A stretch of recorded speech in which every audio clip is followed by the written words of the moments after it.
এক ব্যক্তি বলে তোতা পালতো ময়না, কথা বলে যে ময়না, ওটা পালতো। একদিন সকালে শিকারে যেতেছে, ময়না জিজ্ঞাসা করতেছে মালিক কোথায়? শিকার করতে চাই। বলে কোথায় যাবে? জঙ্গলে। শোনো আমার একটা অনুরোধ, আমার বন্ধুদেরকে দেখলে আমার সালাম বলো। বাগানে ঢুকেই দেখতেছে 8-10টা ময়না বসে আছে এক ডালে। তো দেখা ওই নিজের ময়নার কথা মনে উঠছে, ওনা সালাম দিতে বলছে বন্ধুদেরকে, সম্বোধন করে বলতেছে তোমাদের মতো একটা তোতা আমার কাছেও আছে, সে তোমাদেরকে সালাম দিছে। বলতে দেরি 10-12টা ডালের থেকে ওই মুহূর্তে পুরা মরতে দেরি করে সাথে সাথে পড়ছে আর উঠছে।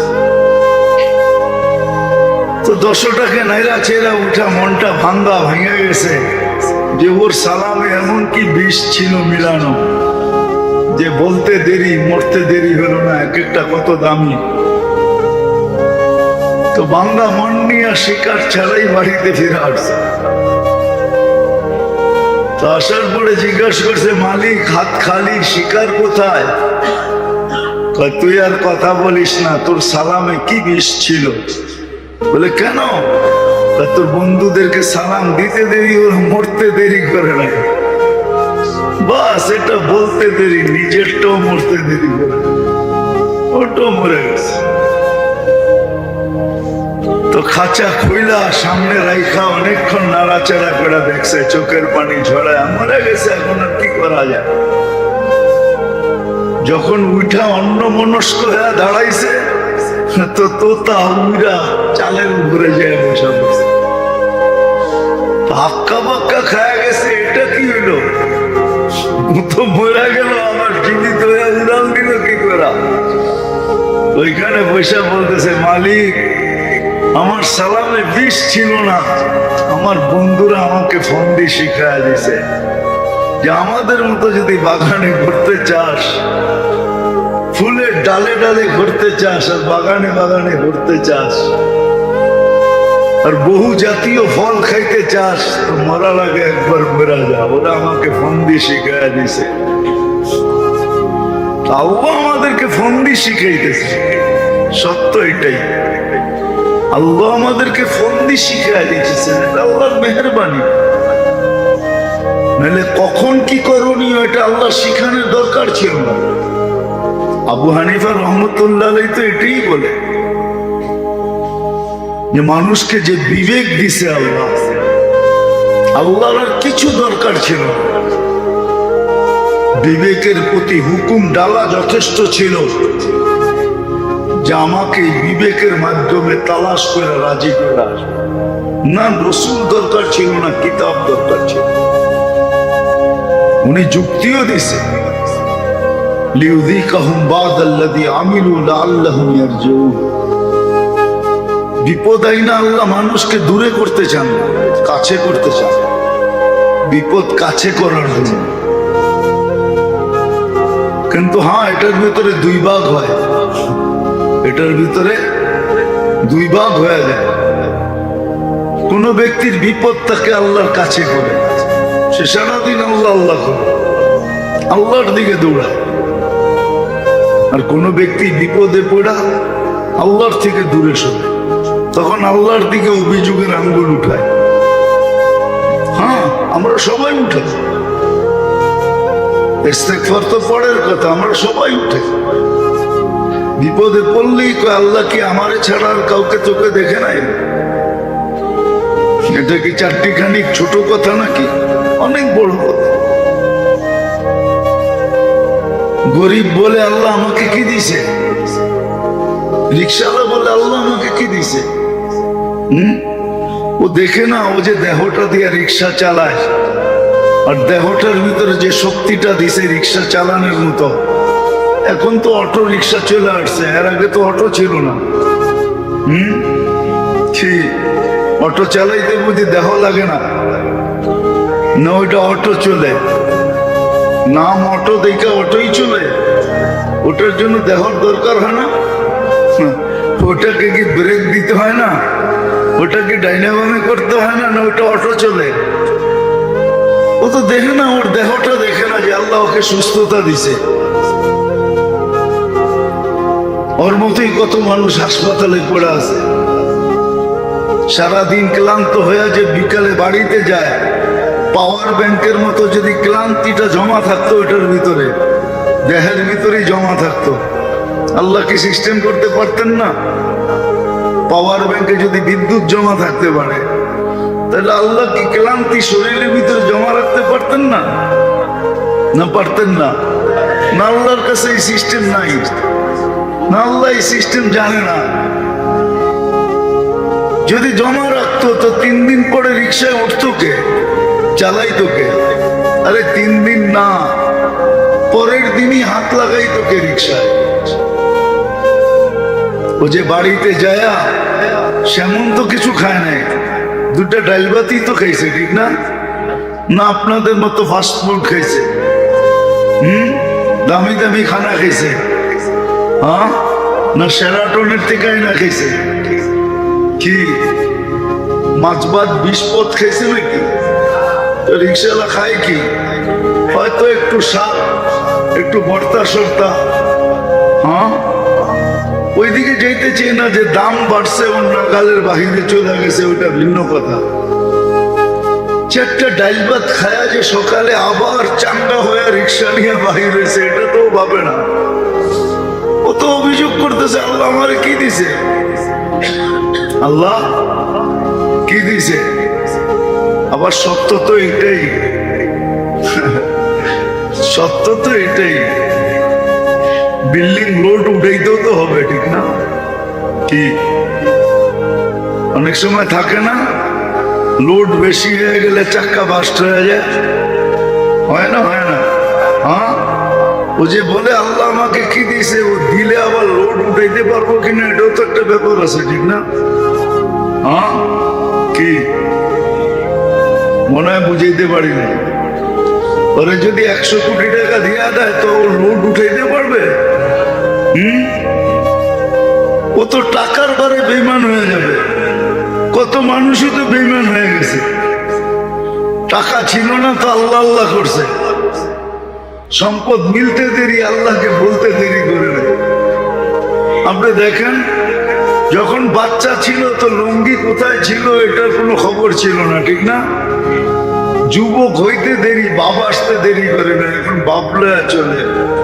জিন্সের প্যান্টের বাপ কি, টি শার্টের বাপ কি, চুলের স্টাইল কি, বাপ নিয়ে চলে না। অথচ অল্প কয়েকদিন আগে ওর লুঙ্গিরও খবর ছিল না। যখন বাচ্চা ছিল তখন কি লুঙ্গিরও খবর ছিল না, লুঙ্গি কই ছিল? ঘুমাইতো এক জায়গায়, লুঙ্গি আরেক জায়গায়, ঠিক না? এরকমই তো ছিল। হ্যাঁ, মা বাবা সকালে ঘুমাতে উঠে বলতো, তোর জ্বালায় আর বাঁচলাম না, তুই ঘুমাস কই, লুঙ্গি কই, ঠিক না? যুবক হইতে দেরি, বাবা আসতে দেরি হয়, তো লোডও তো সইতে হবে। কলম হাতে নিতে পারলে আর কিছু লাগবে না, খালি খোঁচা মারবে আর কামাবে, এটাই তো সিস্টেম এখন, ঠিক না? হাদিসও 1400 বছর আগে বলে গেছে,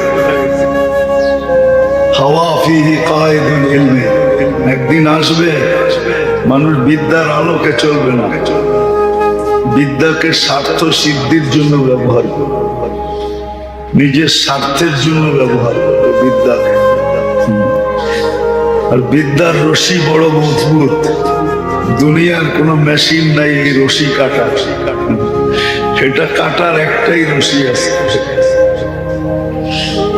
ওটা দিলেই রশি কেটে যাবে, চারা রশি কাটবে না। মনে হয় বুঝাইতে পারি না। আবার এটাও বলে দিছে, কবিলাতির রসা, একদিন আসবে অ্যাসেম্বলিতে পাস হবে না, সংবিধানে থাকবে না, কিন্তু ঘুষ রীতিতে নীতিতে রূপান্তরিত হবে, কোন অ্যাসেম্বলিতে পাস হবে না। আর কোনো সংবিধানও লেখা থাকবে না, কিন্তু ঘুষ ছাড়া কিছু চলবে না। 1400 বছর আগে। আর মুসলিম সমাজের জন্য বলছে, কোন কাফের সমাজের জন্য না।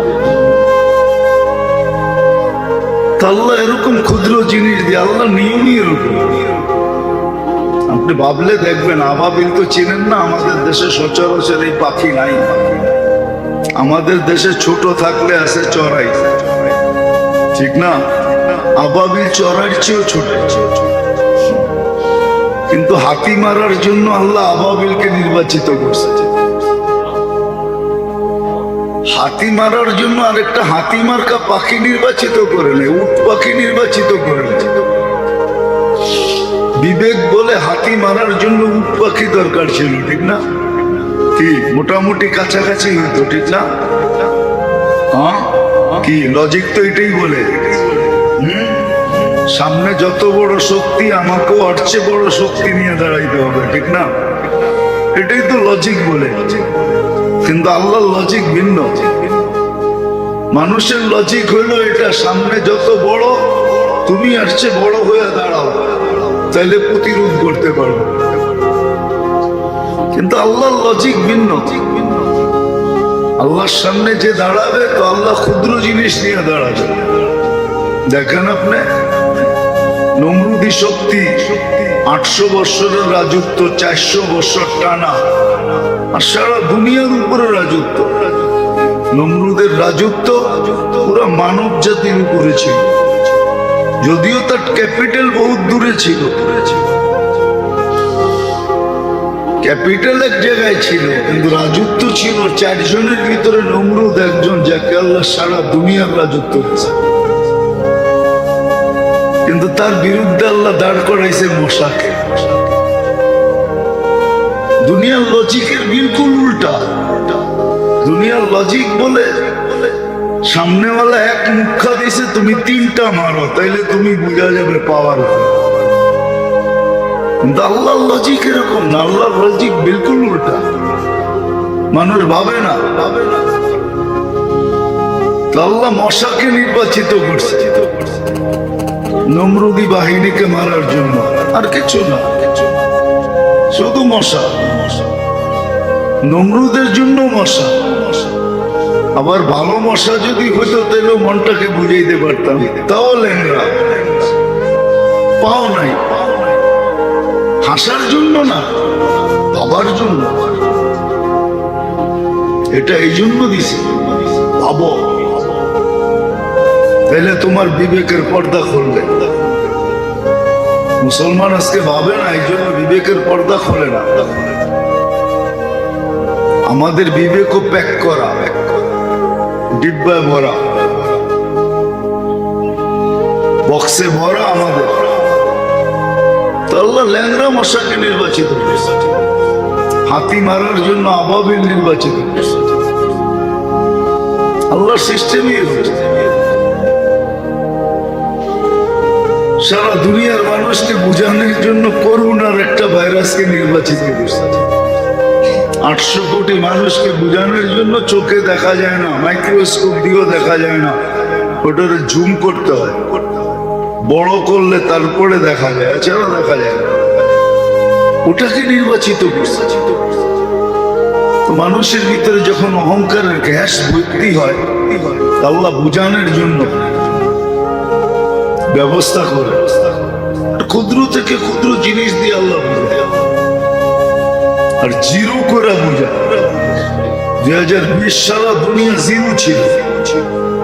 করোনা যখন শুরু হয়, তখন সারা দুনিয়া জিরো।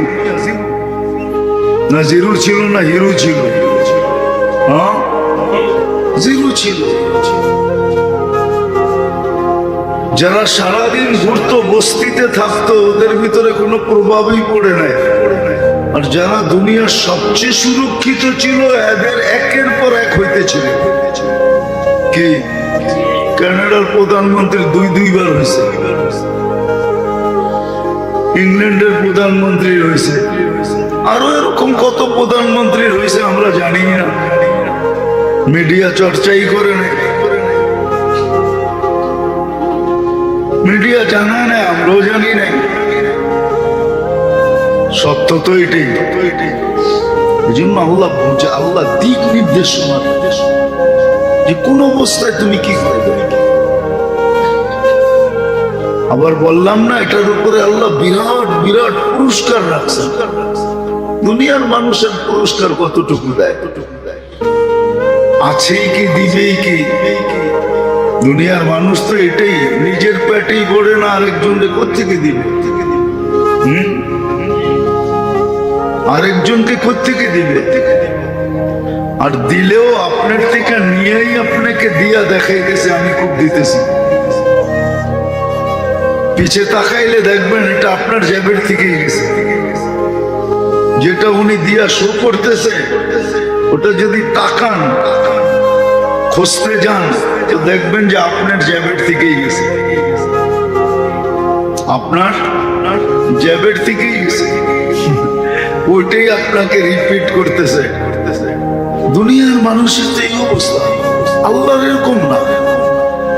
আল্লাহ বড় বড় পুরস্কার আছে। এই জন্য দিক নির্দেশনা আমাদেরকে দেন, যেন আমরা বিপদ থেকে বেঁচে যাই। যাক, যেটা আমি বুঝাইতে চাইতেছি আল্লাহ করুক, বুঝে আসুক, আমরা শিখি আমরা যে কোন অবস্থায় আমাকে কি করতে হবে, কোন অবস্থায় আমাকে কোন দিকে যেতে হবে।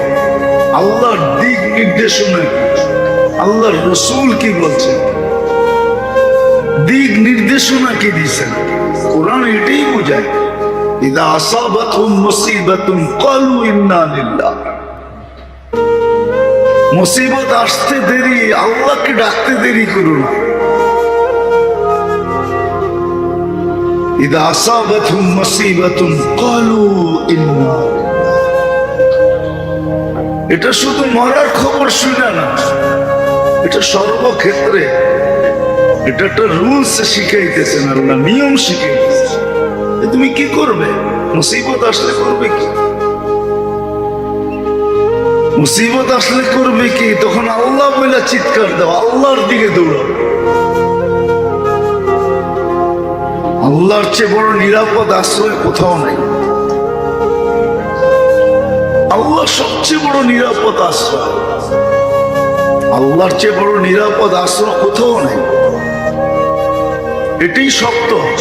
যদিও বিবেক বুঝবে না, বুদ্ধি বুঝবে না, বিদ্যা বুঝবে না, কেননা এখন তো পুরাটাই আমাদের জীবন উল্টা গঙ্গা। গঙ্গা এখন উল্টা বাইতেছে, সিধা না, সব উল্টা। পুরা বিবেক বুদ্ধি বিদ্যা সবকিছু উল্টা ছাপ। এই জন্য বুঝাবে না, বিবেক বুঝাবে না, বুদ্ধি বুঝাবে না, বিদ্যা আমাদেরকে বুঝাবে না। কিন্তু মুসলমান হিসাবে সত্য এটাই, মুসিবত আসলে আল্লাহ বলে চিৎকার দাও, আল্লাহ বলে চিৎকার দাও, আল্লাহর দিকে দৌড় দাও। ফিরু ইলাল্লাহ, আল্লাহর দিকে ভাবো। ওয়াইদা আসাবাতহুম মুসিবাতুন ক্বালু ইন্না লিল্লাহ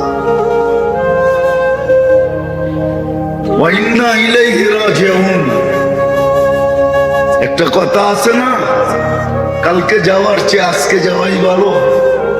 কালকে যাওয়ার চেয়ে, মাঝে মাঝে বলে না, আরে কালকে যখন যেতে হবে আজকেই যাইবা, আজকেই। হ্যাঁ, কোরআন আমাদের এটাই বুঝেছে, কালকে কিন্তু তোমাকে আল্লাহর কাছে যেতে হবে, বিদে আজকেই যাও, আজকেই আল্লাহর কাছে হবে। কোরআন এটাই বুঝেছে যে কালকে কিন্তু তোমাকে বাধ্য হয়ে আল্লাহর কাছে যেতে হবে। বাধ্য হয়ে যাওয়ার চেয়ে সব ইচ্ছা আল্লাহর কাছে যাও, আল্লাহর কাছে যাও। মনীষীরা বড় সুন্দরভাবে বুঝাইছে, ইবনুল কাইয়ুম জাওজি রহমতুল্লাহ আলাইহি বুঝাইছেন, কিতাবে আছে।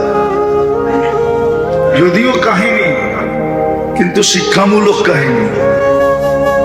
যা হোক, যেটা বুঝাইতে চেয়েছি, সুরক্ষিত করো, লালন পালনও করো। আবার 24 ঘন্টার দিক নির্দেশনাও দেয় যে কখন কি করবো, এই দিক নির্দেশনাও আছে। আল্লাহ মানুষকে দিক নির্দেশনা দিয়েছে। খুশি হইলে কি করবে, মিললে কি করবে, না মিললে কি করবে, খুশি হইলে কি করবে, দুঃখ হইলে কি করবে, সুস্থ হইলে কি করবে, অসুস্থ হইলে কি করবে, সর্বক্ষেত্রের দিক নির্দেশনা আছে। আবার প্রত্যেক দিক নির্দেশনার উপরে ওয়াদা আছে, বড় বড় পুরস্কারের ওয়াদা আছে, ছোট ছোট না। মানুষ তো ছোট ছোট দেয়, এটা পাওয়ার জন্য, এটা পাওয়ার জন্যই তো কতজন পাগল হয়ে যায়, ধর্ম কর্ম সব ছেড়ে দেয় এই ছোট ছোট পাওয়ার জন্য। কিন্তু আল্লাহ বড় বড় পুরস্কার রাখছে। পাওয়ার উপরে কেউ শুকরিয়া আদায় করে আলহামদুলিল্লাহ বললো, তো আলহামদুলিল্লাহর সওয়াব দেখেন কত বড়। দেখেন কিতাব খুলে দেখেন আলহামদুলিল্লাহর সওয়াব কত বড়, সুবহানাল্লাহর সওয়াব কত বড়। তো এটাও বুঝিয়ে দিয়েছেন কোন ক্ষেত্রে কি করবে, দিক নির্দেশনা দিতেছেন 24 ঘন্টা। আবার যেটা মানুষের বুঝে আসে না, চোখে দেখে না, অলৌকিক প্রাকৃতিক যেটাকে আমরা বলি, বিপদ থেকে বাঁচাইতেছে। তাহলে মানুষ তো সিগন্যাল উঠায়, ঠিক না? উঠায় না সিগন্যাল? হ্যাঁ, 10 নম্বর মহাবিপদ সংকেত উঠায় দিছে। মানুষের ধারণা যে কিচ্ছু থাকবে না, ঠিক না? কিন্তু আল্লাহ বাঁচায়। মুখা মারার কথা ছিল আমাদের দেশে, কিন্তু মুখা অন্যদিকে গেছে। মুখা চিনেন? মুখা মুখা মারার কথা ছিল আমাদেরকে, কিন্তু আল্লাহ বলে না, মারতে দিব না, এখানে আরেক দিকে চলে গেছে। সত্য এটি। ভূমিকম্প আসলে মানুষ বলে ভাবে যে হয়তো শোয়া রেখে চলে যাবে, কিন্তু শতবার আসছে, আল্লাহ কিছু হইতে দেন নাই। বাঁচাইছে কে? এই মাত্রার ভূমিকম্প আসছে, কম মাত্রার ভূমিকম্প দিয়ে আরেক জায়গায় সহায়ত হয়ে গেছে। আল্লাহ বাঁচায়, সত্য এটি। এই জন্য মেরে দোস্ত আমাদের শিখা উচিত, কমসে কম নিজের সেফটির জন্য, নিজের জন্য এটা শিখা উচিত। নিজের ফ্যামিলির জন্য, পরিবারের জন্য, সংসারের জন্য শিখা উচিত, শিখা উচিত, ভাবা উচিত। সত্য এটাই। আমরা যত কিছুই বলি না কেন, আমরা যত কিছুই বলি না কেন, আল্লাহ বারবার মানুষকে হারায়া দেখাইছে। বারবার আল্লাহ মানুষকে হারায়া দেখায়, যুগে যুগে দেখায়। হ্যাঁ, শুধু সেফটি ট্যাঙ্কিতে গ্যাস তৈরি হয় না। সেফটি ট্যাঙ্কি দেখে না, মাঝে মাঝে গ্যাস তৈরি হয় তো। আবার মানুষ মারাও যায়, ঠিক না? আমাদের ভিতরেও গ্যাস তৈরি হয়। এটা হলো অহংকারের গ্যাস। এটা, এই গ্যাসের নাম হলো অহংকারের গ্যাস। এলপিজি, সিএনজি, গ্যাসের কত নাম আছে না? কি কন? আবার গ্যাস্ট্রিক না, কিন্তু ওটাও একটা গ্যাস, কিন্তু অহংকারেরও গ্যাস আছে। এই জন্য আল্লাহ শত বৎসর পর মুসিবত আনছে, করুণা এরকম আসা গেল। আল্লাহ মানুষকে পরাস্ত করে দেখায় যে বড় গ্যাস হয়ে গেছে তোমাদের ভিতরে, অহংকারের গ্যাস। কিন্তু আল্লাহ জাল্লে জালালুহু মানুষকে তৈরি করছেন, নিজে কুদরত দিয়ে সাজাইছেন। 24 ঘন্টা সুরক্ষিত করে।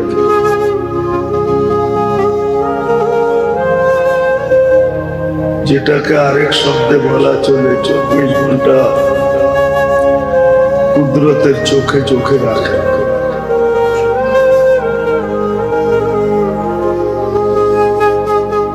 মানুষ তো সিসি ক্যামেরায় কতক্ষণ নজর রাখে, সামান্য সময় সিসি ক্যামেরার মনিটরিং দেখতে থাকে। কিন্তু আল্লাহ 24 ঘন্টা মানুষকে কুদরতের চোখে চোখে রাখে। 1 সেকেন্ডের জন্য চোখের থেকে উজ্জ্বল হইতে দেন না।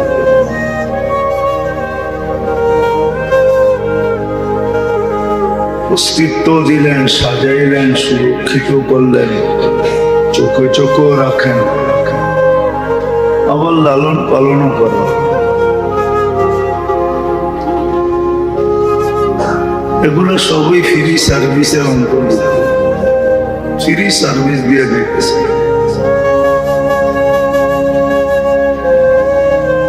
আবার সর্বক্ষেত্রে মানুষকে দিক নির্দেশনাও দিতেছে, কোন অবস্থায় মানুষ কি করবে, খুশি হইলে কি করবে, দুঃখ হইলে কি করবে, সুস্থ হইলে কি করবে, অসুস্থ হইলে কি করবে। আসলে বাবার পরিধিটা অনেক লম্বা ছিল, কিন্তু ভাববে কে? সারাদিন তো আর নামাজ পড়তে হয় না, আর আল্লাহ আল্লাহ জপতেও হয় না। যদি চিন্তার পরিধিটা বড় করত, তাইলেও জিন্দগির আবাদতের জন্য মুহূর্তে মুহূর্তে যথেষ্ট ছিল। প্রত্যেকটা মুহূর্ত জিন্দগির আবাদতের জন্য যথেষ্ট ছিল। আর হাদিসে এটাই পাওয়া যায়, লা তাফাক্কুরু সাআত খায়রুম মিন ইবাদাতি 60 ও 70 সানা। সামান্য মুহূর্তের চিন্তা 60-70 বছর টানা কন্টিনিউ বন্দেগীর চেয়েও উত্তম। তাও কবুল। বন্দেগী করার পরে তো একটা সন্দেহ থাকে, কবুল হলো কি হলো না। এটা কিন্তু কবুল, কবুল লেখা। কিন্তু আসলে চিন্তার পরিধিটা কেউ তো বড় করতে চায় না, ভাবতেই চায় না। সারাদিন 9-6 নিয়ে ভাবতে ভাবতেই দিন শেষ হয়ে যায়। আবার রাত শুরু হয় তো রাতও 9-6 নিয়েই শেষ হয়ে যায়। 9-6 বলতে দুনিয়া বুঝে না, দুনিয়া নিয়েই সারাদিন ভাবি, ছোট জীবনটা নিয়েই সারাদিন ভাবি যে কি করে উন্নত পোশাক পরানো যায়, বা বলা যায় এই ছোট দেহটা নিয়ে ভাবি, ছোট সংসারটা নিয়ে ভাবি, ছোট ফ্যামিলিটা নিয়ে ভাবি। এর বেশি মনে হয় কারো বাবার সুযোগ হয় না।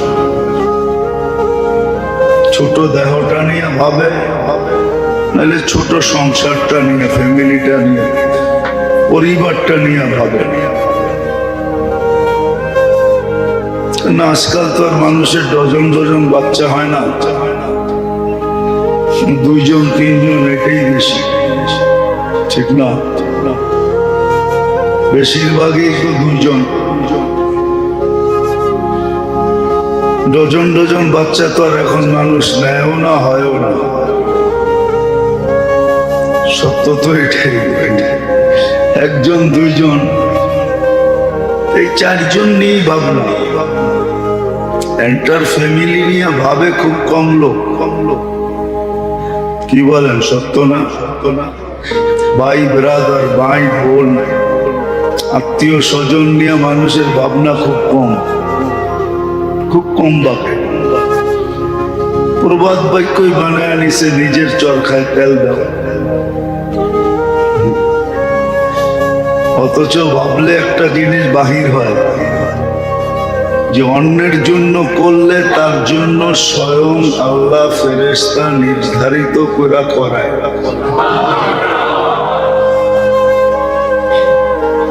নিয়ম ছিল এরকম, তুমি অন্যের জন্য করবা তো তোমার জন্য ফেরেশতা নির্ধারিত করে আল্লাহ তোমার কাজগুলা করায় দিবে। সিস্টেম কিন্তু এরকম ছিল। এটা আল্লাহর পক্ষ থেকে নির্ধারিত, কিন্তু কেউ পরের জন্য ভাবে না, শুধু নিজের জন্য ভাবে, নিজের পরিবারের জন্য ভাবে, ফ্যামিলির জন্য ভাবে। এরকম লোকের সংখ্যা খুব কম, নিজের পুরো ফ্যামিলি সহ ভাবে। এতটুকুর ভিতরেই 24 ঘন্টা শেষ হয়ে যায়। বাকি যে ভাবনার কথা বলতেছি ওটা বাবার তো সুযোগই নেই, কখন ভাববে। তো যেটা বুঝাইতেছিলাম যে আল্লাহ অস্তিত্ব দিছেন, অস্তিত্ব কতটুকু দিছে এটা চোখের সামনে। সবার ঘরে বাচ্চা জন্ম নেয়, সে চোখে দেখে যে বাচ্চাটা কতটুকু জন্ম নেয়। তারপরে আল্লাহ এটাকে সাজায়, সাজান আবার সুরক্ষা করে, 24 ঘন্টা সুরক্ষিত করে, কুদরত দিয়া করে, আবার রক্ষণাবেক্ষণও করে, প্রতিপালন, লালন পালন যাকে বলে লালন পালনও করে। প্রয়োজনের বস্তুগুলা সব হাতের নাগালে এনে দেয়। ওটাকে অর্জন করার অ্যাবিলিটিও আল্লাহ দিয়ে দেয়। ধনী কিন্তু আল্লাহই বানায়, পয়সাওয়ালা আল্লাহ বানায়। মানুষ নিজে পয়সাওয়ালা হইতে পারে, যদি হইতে পারতো তাহলে শারীরিক শ্রম যারা দেয় ওরা সবচেয়ে বেশি ধনী হচ্ছে, ওরা সবচেয়ে বেশি। যুক্তি এটাই বলে, লজিক এটাই বলে, যারা শারীরিক পরিশ্রম করে ওরা সবচেয়ে বেশি ধনী হচ্ছে। বাস্তব লজিক এটাই বোঝায়, যুক্তি এটাই বোঝায়। কিন্তু শারীরিক পরিশ্রম যারা করে ওরা ওইটা করতে করতেই জীবন শেষ হয়ে যায়। এই জন্য তো প্রবাদ বাক্য বানায় নিছে, लिखोगे पढ़ोगे बनोगे नवाब, खेलोगे कूदोगे बनोगे खराब।